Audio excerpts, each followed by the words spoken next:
नोकरी करणाऱ्या प्रत्येकाला वाटत असतं की व्यवसायात यावं. व्यवसायात कितीही अडचणी असोत, जबाबदाऱ्या असोत, धोके असोत, तरी प्रत्येकाला व्यवसायातलं ते स्वातंत्र्य खुणावत असतं. व्यवसाय करणं गैर काहीच नाहीये. व्यवस्थित जर केला तर व्यवसाय करण्यासारखी चांगली गोष्ट नाही. आपण स्वतःला तरी ते स्वातंत्र्य देतो. आर्थिकदृष्ट्या आपण सुदृढ बनतो आणि त्याचबरोबर आपण रोजगार निर्मिती करतो. 4 कुटुंबांचं पोट भरू शकतो आणि त्याचबरोबरीनं देशाच्या आर्थिक प्रगतीमध्ये आपला हातभार लावू शकतो. त्यामुळं डेफिनेटली जेवढं जास्त लोक व्यवसायात येतील तेवढं चांगलं आहे. पण या सगळ्या नव्या व्यावसायिकांना किंवा ज्यांनी आत्ता सुरू केलाय त्यांच्यासाठी काही महत्वाच्या गोष्टी आहेत, काही महत्वाची टूल्स आहेत जी आपल्या हातात हवीच हवी. तर त्या टूल्स विषयी मी माहिती देणार आहे. अशी 10 टूल्स आहेत जी आपल्या हातात हवीच हवी. त्यामुळे व्हिडिओ शेवटपर्यंत पहा. ज्यांनी या चॅनलला सबस्क्राईब केलं नसेल त्यांनी प्लीज सबस्क्राईब करा आणि आवडला तर व्हिडिओ लाईक करा.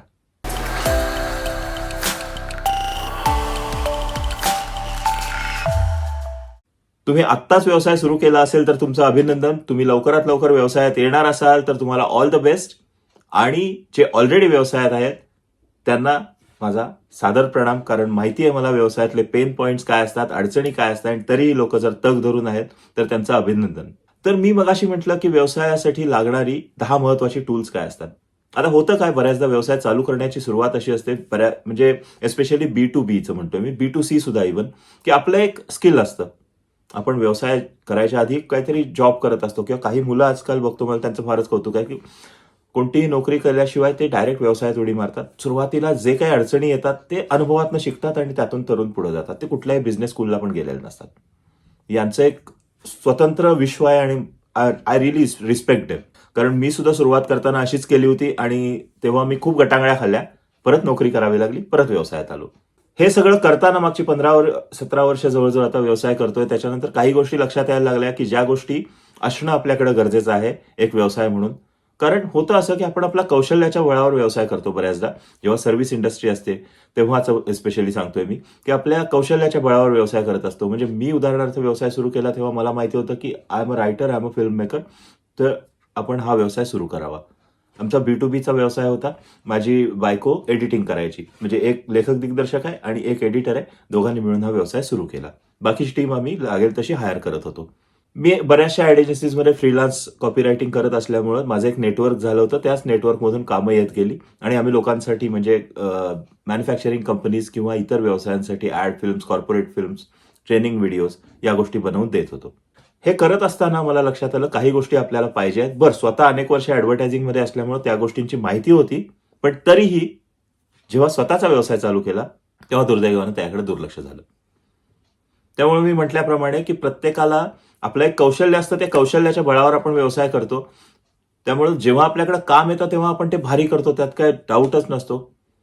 व्यवसाय चालवण्याचं थोडंफार आपल्याला माहिती असतं, ज्ञान असतं. त्यामुळे थोड्याफार पद्धतीनं इंटरनल ऑपरेशन्स आपण करत असतो. महत्वाची बाजू असते ती मार्केटिंगची, जी बाहेरची बाजू असते, कस्टमर्स आणणे, नवीन कस्टमर्स आणणे किंवा नवीन क्लायंट्स आणणे.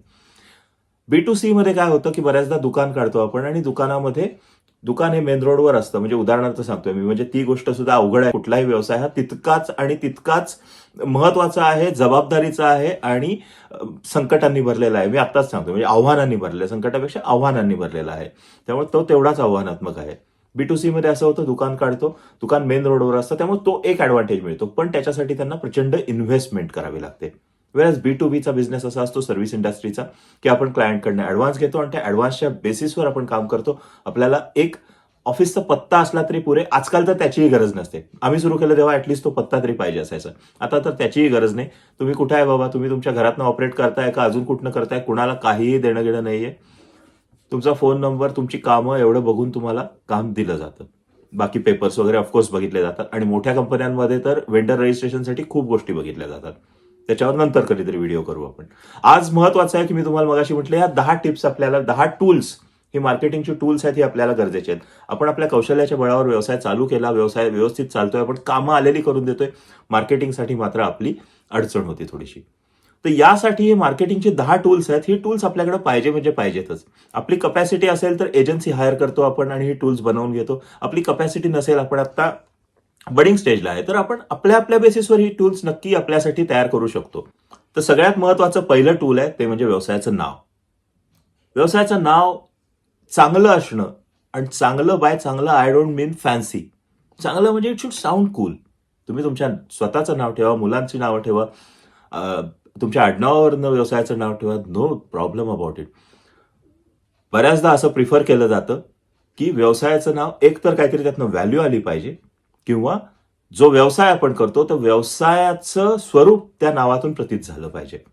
म्हणजे फॉर एक्झाम्पल रिलायन्स, तर रिलायन्स ही व्हॅल्यू आहे, आपण त्याच्यावर डिपेंड राहू शकतो. It's a dependability. तो डिपेंडेबिलिटी फॅक्टर आहे, तो रिलायन्समध्ये येतो. त्यानंतर टाटाचा विचार केला तर टाटा हे आडनाव आहे, पण ओव्हर द इयर्स 100-150 वर्ष जेव्हा ते व्यवसाय करतात तेव्हा त्या आडनावाची एक पत बनली बाजारात, म्हणून ते आडनाव चालून गेलं. आज जर मी हे केलं बक्षी प्रोडक्शन्स किंवा बक्षी फिल्म्स, तर अमोल बक्षी या नावाला व्हॅल्यू असेल, उदाहरणार्थ आशुतोष गोवारीकर प्रोडक्शन्स, तर आशुतोष गोवारीकर या नावाला व्हॅल्यू आहे त्यातल्या. यशराज फिल्म्स, यश चोप्रा या नावाला व्हॅल्यू आहे. पण मी नुसतं बक्षी फिल्म्स म्हटलं आणि मला कोणीच ओळखत नाही तर मला एस्टॅब्लिश करायला वेळ जातो. नावाचा विचार करताना 10 विचार करून 100 नावं काढून त्यातली 10 नावं सिलेक्ट करून मग 2-3 नावांवर शॉर्टलिस्ट करून एक नाव ठरवायला पाहिजे, कारण हे एकदा होत असतं. 10 आपण नाव बदलू शकत नाही. लोगो बदलू, लोगोचं डिझाईन बदलू, सगळं बदलू, पण नाव जर आपलं एकदा व्यवस्थित एस्टॅब्लिश झालं तर ते नाव बदलणं फार अवघड असतं. असं नाही की बदलणं शक्य नाही. हवेलीराम इलेक्ट्रिकल्सचं हॅवेल्स स्विचेस झालं लेटर ऑन. तोपर्यंत हवेलीराम इलेक्ट्रिकल्स आपल्याला माहित नव्हते ना. आपल्याला माहिती आहे ते हॅवेल्सच माहिती आहेत. त्याच पद्धतीनं नाव हे जे आहे एकदा एस्टॅब्लिश झालं की झालं. त्यामुळे नाव ठेवताना खूप विचार करून नाव ठेवायला पाहिजे. दुसरी महत्वाची गोष्ट असते लोगो. आता नाव ठरलं, नाव जे काय आपलं ठरलं ते ठरलं, तर नावाचा लोगो कसा असेल. लोगो म्हणजे बरेचदा लोगो आणि सिम्बॉलमध्ये गफलत होते. लोगो म्हणजे जो आपलं नाव ठरलेलं आहे, टाटा मोटर्स हे कशा पद्धतीनं लिहितो आपण, तो म्हणजे झाला त्याचा लोगो.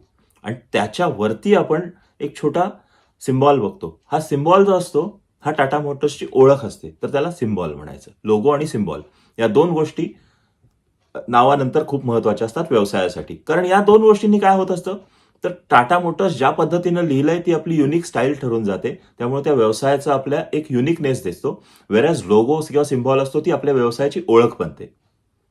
रिलायन्सचा सुरुवातीचा लोगो आठवत असेल, नाव खूप सिंपल पद्धतीने लिहिलं होतं, पण त्याच्यावरती त्या गोलामध्ये त्यांनी तो ड्रॉप काढला होता एक. तो ड्रॉप पण होता कारण तो रिफायनरी होती, त्यांची सुरुवात रिफायनरीपासून झाली होती आणि ती एक ज्योत होती, ज्योत. तर तो ड्रॉप आणि ज्योत एकच वाटत होते. आणि ही ओळख फार गरजेची असते. त्यामुळे नावावर इतकाच महत्वाचा लोगो आणि सिम्बॉल आहे. नाव आपण रिसर्च करून खूप काही वेबसाईट्स बघून वगैरे ठरवू शकतो, की आपल्याला जे डोक्यात असतं ते ठरवू शकतो. नाव ठरवताना एक गोष्ट लक्षात ठेवा फक्त, की आता आजच्या जगामध्ये आपल्याला वेबसाईटचं महत्व खूप आहे. त्यामुळे नाव ठरवताना कंपल्सरी आपल्याला ती वेबसाईट अवेलेबल आहे का हे चेक करून बघा. म्हणजे GoDaddy सारखे जे वेबसाईट्स आहेत की ज्याच्यावर आपल्याला डोमेन रजिस्टर करता येतं, तिकडे जाऊन हे चेक करा कंपल्सरी की नाव अवेलेबल आहे का. उदाहरणार्थ बक्षी फिल्म्स असेल तर बक्षीफिल्म्स.com, बक्षीफिल्म्स.in, बक्षीफिल्म्स.tv, बक्षीफिल्म्स.online, whatever it is, check करा अवेलेबल आहे का नाही. अवेलेबल असेल तर 2 वर्षासाठी घेऊन टाका. लोगो सिम्बॉलसाठी आपण काय वापरू शकतो, तर लोगो आणि सिम्बॉलसाठी आपल्याला आपला डिझाईन करायचा असेल, समजा एजन्सी तुम्ही हायर करून तुम्हाला तेवढे चार्जेस पे करायचे असतील, नो डाऊट अबाउट इट. नसेल कॅनव्हावर जा, फ्री ऑफ कॉस्ट आहे, रजिस्ट्रेशन फक्त करायला लागतं आणि कॅनव्हावर आपण लोगो बनवू शकतो. म्हणजे रेडीमेड लोगोज असतात, आपल्याला पाहिजे तसं कलर स्कीम वगैरे बदलून आपलं नाव त्याच्यामध्ये टाकून आपण लोगो बनवू शकतो. सुरुवात अशी करायला काही हरकत नाही. एकदा आपण एस्टॅब्लिश झालो की मग आपण आपला चांगला लोगो करून घेऊ शकतो आणि मग जे काही आपल्याला त्या लोगोची ट्रेडमार्क रजिस्ट्रेशन वगैरे करायचं असेल तर आपण करून घेऊ शकतो. 3 नंबर, वेबसाईट. आजच्या जगामध्ये तुमचा पत्ता, तुम्ही कुठेही बसत असा जगाच्या कोपऱ्यात, तुमची वेबसाईट नसेल तर त्या व्यवसायाला काही अर्थ नाही. त्यामुळे वेबसाईट इज अ मस्ट. तर वेबसाईट जर पाहिजे असेल तर वेबसाईटसाठी मी मगाशी म्हटलं डोमेन नेम रजिस्टर करावं लागतं. आणि एक सिंपल का होईना एक स्टॅटिक वेबसाईट असेल की त्या स्टॅटिक वेबसाईटमध्ये बेसिक माहिती की तुम्ही कोण आहात, तुम्ही कुठला व्यवसाय करता, काय टाईपची प्रोडक्ट्स ऑफर करता, काय टाईपच्या सर्व्हिसेस ऑफर करता, कशा पद्धतीनं काम करता, तुम्ही आधी काही काम केलं असेल तर त्या कामाचे फोटो किंवा व्हिडिओज किंवा कस्टमरच्या टेस्टिमोनियल्स असतील तर त्या द्यायच्या. आणि दॅट्स अबाउट इट. सर्टिफिकेशन्स वगैरे असतील तर सर्टिफिकेशन्स द्यायची. तुमच्याशी कशा पद्धतीने व्यवहार करायचा, ऑनलाईनच करायचा असेल तर त्या वेबसाईटवर ई-कॉमर्सची वेबसाईट करून घेतली, त्याच्यावरनं व्यवहार करता येईल. किंवा डायरेक्ट तुम्हाला फोन करायची गरज असेल, मेल पाठवायची गरज असेल तर वेबसाईटमध्ये तो एक कॉन्टॅक्ट फॉर्म असतो, तो कॉन्टॅक्ट फॉर्म भरवून घ्यायचा, एक CTA द्यायचा. इतकी बेसिक पद्धतीची आपण वेबसाईट करू शकतो. बरं, याच्यासाठी खूप बेसिक खर्च येतो. तुम्ही जर चांगला कुणी web designer, web developer hire करणार असाल, please go ahead with that if you have budget. If you don't have budget, you are still the starting guy. विक्सवर जा, विक्सची वेबसाईट, विक्समध्ये रेडीमेड वेबसाईट्स आहेत. पाहिजे ती वेबसाईट तुम्ही सर्च करा, एक बेसिक प्लॅन घ्या. डोमेन पण मला वाटतं बेसिक प्लॅन बरोबर डोमेन पण फ्री मिळतो त्यांचा, त्यामुळे डोमेन रजिस्टर करायच्या आधी अवेलेबिलिटी चेक करून विक्सवर जाऊनच ते केलं तर ते कंबाईन करून अजून स्वस्तात पडेल तुम्हाला. विक्स.com सारख्या प्लॅटफॉर्मवरून आपल्याला वेबसाईट आपली व्यवस्थित तयार करता येते. त्या जोडीनं त्यांचे मार्केटिंग प्लॅन्स पण आहेत, म्हणजे तुम्ही त्यांना ईमेलर वगैरेचे मार्केटिंग प्लॅन्स पण आहेत त्यांचे. Even Wix offers you to design your own logos, म्हणजे ती पण त्यांची सर्व्हिस आहे. व्हिडिओज तयार करता येतात ते, म्हणजे तो प्लॅन आपण जो चूज करू त्या प्लॅनमध्ये त्यांनी काहीतरी एक लिमिटेड दिलेलं आहे, महिन्यात 2, महिन्यात 3 महिने, असं जे काय असेल ते आपण बघून ते करू शकतो. लोगो आणि याच्यानंतर वेबसाईट झाली. वेबसाईट नंतर चौथ्या क्रमांकावर येतं आपलं व्हिजिटिंग कार्ड. आजकाल व्हिजिटिंग कार्डची खूप गरज पडत नाही की आपण अगदी कार्ड एक्सचेंज करतो वगैरे, असं खूप कमी वेळा घडतं. तरी आपल्याकडे at least digitally printed visiting card तरी हवेत. अगदी स्क्रीन प्रिंट करून चांगलं करायचं असलं, व्हेरी गुड, एम्बॉसिंग करून किंवा त्याला काय युव्ही ट्रीटमेंट वगैरे देऊन करायचं असलं, व्हेरी नाईस. कारण व्हिजिटिंग कार्ड काहीही म्हटलं तरी व्हिजिटिंग कार्ड ही आपली एक व्यवसायाचं महत्व ठरवते की किती चांगलं व्हिजिटिंग कार्ड आहे, त्याच्यावर तुमचा व्यवसाय मोठा आहे छोटा आहे. एक कुठेतरी ती सायकॉलॉजी असते आणि इट स्टील वर्क्स. पण ते जर करायचं नसेल तर डिजिटल प्रिंट करून घेऊ शकतो आपण एक 100-200 कार्ड्स. ती कार्ड्सही तुम्ही कॅनव्हावर डिझाईन करू शकता, विक्समध्ये पण डिझाईन करता येतात. आणि कॅनव्हामध्ये तर म्हणजे कार्डचे स्पेसिफिकेशन्स आहेत, म्हणजे किती सेंटीमीटरची विड्थ असते, हाईट असते, इतकी स्पेसिफिकेशन्स दिली आहेत. ती घेऊन PDF घेऊन तुम्ही त्या याच्याकडे गेला डिजिटल प्रिंटरकडे की तो सगळं करून तुम्हाला एक 100-200 कार्ड कट करून प्रॉपर बॉक्स देतो. याच्या बरोबरीने आजकाल डिजिटल कार्ड्स आले आहेत. तर डिजिटल कार्ड्स विषयी सुद्धा तुम्ही माहिती करून घेऊ शकता. डिजिटल कार्ड एखाद्याला पाठवून गेलं की त्याच्यामध्ये तुमचा नंबर, नाव, तुमच्या व्यवसायाची माहिती, वेबसाईटचा URL आणि basically digital card is a short description about your business and your self. त्याच्या जोडीनं आपण अजून एक 6वी गोष्ट आहे, ती 6वी गोष्ट म्हणजे इंट्रोडक्शन लेटर. एक बेसिक इंट्रोडक्शन लेटर आपलं रेडी पाहिजे कायम. त्या इंट्रोडक्शन लेटरमध्ये इतकं ओपन ठेवायचं ते लेटर की आपल्याला ज्याला पाठवायचं त्याचं फक्त नाव फिलअप करायचं आणि बाकी सगळी सेम माहिती असेल की आपण कोण आहे, आपण काय करतो, आपण कशा पद्धतीने व्यवसाय करतो, कुठला व्यवसाय करतो. बरं, हे सगळं करत असताना आता वेबसाईट तयार करतोय, आता समजा किंवा इंट्रोडक्शन लेटर तयार करतोय, त्याच्यासाठी काय करायचं आपण तर काय रायटर नसतो. आपण कुठून तरी कॉपी करून टाकायचं नाही. त्याच्याऐवजी तंत्रज्ञानाचा वापर करायचा. ChatGPTवर जायचं, ChatGPT म्हणून गुगलवर टाकलं की जो काही येतं पहिलं त्याच्यावर जायचं, तिथं म्हणायचं की माझा अशा पद्धतीचा व्यवसाय, I am doing this kind of business, these are my services and I want to write a short introduction, 250 words introduction letter about my business. ChatGPT तुम्हाला लेटरचे ऑप्शन्स देतो. तुम्हाला ते आवडलं नसेल तुम्ही अजून मागा त्याच्याकडे, तुम्हाला ऑप्शन्स देतो, त्यातनं तुम्हाला जे आवडतं ते घ्या, त्याला थोडं फेरफार करून घ्या, ते तुमचं बनलं इंट्रोडक्शन लेटर. सेम पद्धतीनं तुम्ही वेबसाईटचा कंटेंट पण लिहू शकता की अबाउट अस, तर about us, I don't know what to write about us, we are so and so, I want neat 100 words or 200 words write up about us, I want write up about each service. ChatGPT तुम्हाला सगळ्या पद्धतीची मदत करेल. त्यातनं आपल्याला पाहिजे ते घ्यायचं. तंत्रज्ञानाचा वापर आपल्याला करता यायला पाहिजे. तंत्रज्ञान येत राहणार, ते काय डिस्ट्रप्टिव्ह असेल, ते कदाचित उद्या आपलं जॉब खाईल वगैरे, या गोष्टी विचार करण्यापेक्षा त्याचा उपयोग आपण कसा करतो हे गरजेचं आहे. त्यामुळे ChatGPTचा उपयोग करून आपण आपल्याला पाहिजे तशी इंट्रोडक्शन लेटर्स किंवा अबाउट अस कंटेंट लिहून घेऊ शकतो. त्याच्यानंतर गरजेचं आहे पिच डेक. आपण नवीन कस्टमर्सकडे जातो, नवीन इन्व्हेस्टर्सकडे जातो, बँकांकडे जातो, गव्हर्नमेंट ऑफिशियल्सला आपल्याला दाखवायला लागतं, तिथं आपला पिच डेक रेडी पाहिजे. इंट्रोडक्शन लेटरचंच व्यापक स्वरूप पिच डेकमध्ये असलं पाहिजे. इंट्रोडक्शन लेटरमध्ये एक बेसिक आपली इंट्रोडक्शन असेल, वेरेस पिच डेकमध्ये खूप गोष्टी येतात. की पिच डेकची महत्वच हे आहे की ते बघून, म्हणजे ते एक प्रकारचं आपल्या व्यवसायाचं पिच असतं. व्यवसायामध्ये त्यांनी इन्व्हेस्ट करायला हवे, मग भले ॲज अ कस्टमर इन्व्हेस्ट करू देत, ॲज अ फंडर इन्व्हेस्ट करू देत, किंवा फायनान्शियली बँक म्हणून इन्व्हेस्ट करू देत ते, किंवा गव्हर्नमेंट तुम्हाला वेंडर म्हणून कुठं रजिस्ट्रेशन करून घ्यायचं असेल ते करू देत. तर या गोष्टी आपण परत पिच डेक आपण कॅनव्हावर जाऊन बनवू शकतो. पिच डेकचा कंटेंट कुठनं घेऊ शकतो? ChatGPTवरनं घेऊ शकतो. त्यामुळे एक पिच डेक असणं गरजेचं आहे. आणि या टेक्नॉलॉजीमुळे हे सगळं करणं खूप सोपं झालेलं आहे. म्हणजे अक्षरशः it's a matter of a few hours, like 3 hours or something, की तुम्ही एक कॅनव्हामधनं एक 100-150 पेक्षा जास्त असतील रादर, त्याच्या लेआउट्समधनं तुम्हाला हवा तर लेआउट सिलेक्ट करायचा, तुमचा लोगो त्याच्यात टाकायचा. तिथं जी इन्फॉर्मेशन दिली आहे ती इन्फॉर्मेशन फक्त ChatGPTवर जाऊन आपली इन्फॉर्मेशन तयार करून घ्यायची आणि त्यांना रिप्लेस करायची. झाला आपला पिच डेक तयार. इतकं सोपं झालं हल्ली. हा पिच डेक डाउनलोडसाठी तुमच्या वेबसाईटवर पण ठेवू शकता किंवा कोणाला रिव्हील करायचा नसेल, तुम्हालाच प्रेझेंट करायचं असेल तर तुम्ही प्रेझेंट करू शकता. पिच डेकमध्ये तुम्ही 2-3 प्रकारचे पिच डेक करू शकता की तुम्हाला 3 मिनिटाचं पिच द्यायचं आहे फक्त छोटंसं. तर छोटंसं करायचं. एक लेट्स से 5 स्लाईडचा केला किंवा 3 स्लाईडचा केला. थोडा मोठा असेल तो 5-10 स्लाईडचा केला. अजून मोठा असेल 20 एक स्लाईडचा करायचा की जिथे तुम्ही actual you need to pitch, you need to give your own speech. तर तिथं मोठा करू शकतो. याच्या जोडीनं अजून एक गोष्ट आहे जी आहे आपलं ब्रोशर. आधी काय असायचं की आधी ब्रोशर बनवताना आपल्याला ते प्रिंट करावं लागायचं, बरोबर आहे की नाही. तर ते ब्रोशर प्रिंट करून घेण्यासाठी तेव्हा त्यांच्याकडे ते प्लेट्सची साईज ठरलेली असायची आणि त्याच्यानुसार ते लोक 4 पानं 8 पानं त्या पटीत घ्यावं लागायचं. आता हे ब्रोशर जे आहे हे आपण ऑनलाईन पीडीएफच्या स्वरूपातही पाठवून देऊ शकतो. तर त्याच्यासाठी आपण 4 पानाचं ब्रोशर असलं तरी पुरतं आपल्याला. पुन्हा कॅनव्हावर जायचं.